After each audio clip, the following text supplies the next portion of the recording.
The National Institutes of Health, NIH, is the primary agency of the United States federal government responsible for biomedical and public health research. The NIH is responsible for many scientific accomplishments, including the discovery of fluoride to prevent tooth decay, the use of lithium to manage bipolar disorder, and the creation of vaccines against hepatitis, Haemophilus influenza, and HPV. They developed an effective combination drug regimen for Hodgkin's lymphoma and a treatment for mercury poisoning. In 2020, the NIH partnered with Moderna during the COVID-19 pandemic to develop a vaccine.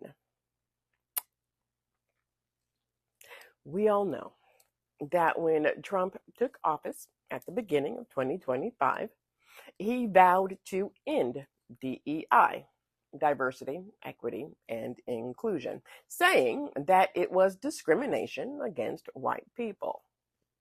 Okay. He also worked to end transgender rights.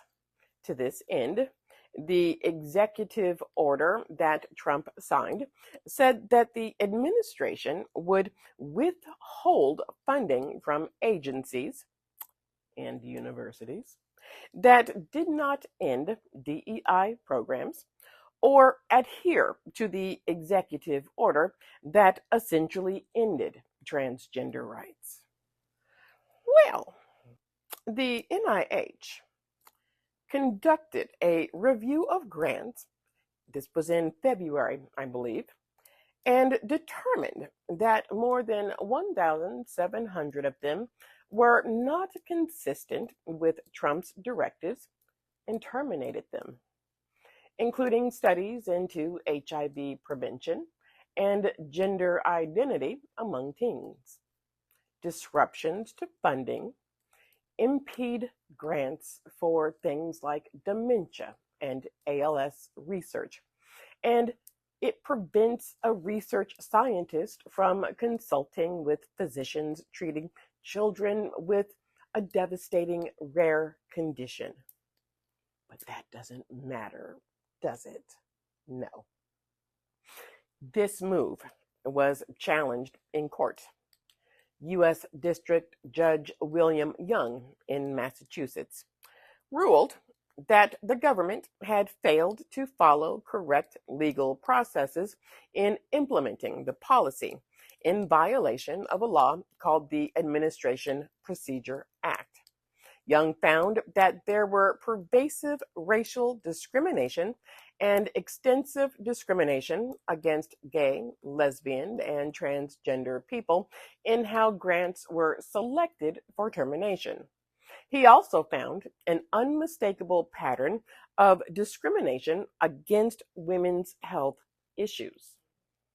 The case went to the Supreme Court, and in August, in a 5-4 ruling, the useless Supreme Court blocked Judge Young's ruling. What does this mean? Well, it means that the Supreme Court is allowing the Trump administration to cut almost $2 billion in research grants. Yeah. What's impacted by cutting funding to the NIH? Reductions in NIH funding would lead to fewer new medications, diagnostics, and treatments for emerging and ongoing health threats such as pandemics, antimicrobial resistant bacteria, and chronic diseases. The development of life-saving medical treatments for conditions like cancer, Alzheimer's, and HIV would be delayed. Reduced support for public health programs could lead to diminished public health infrastructure, making the nation more vulnerable to disease outbreaks and bioterrorism. Weakened research efforts could leave the U.S. less prepared to combat infectious diseases like avian flu and smallpox.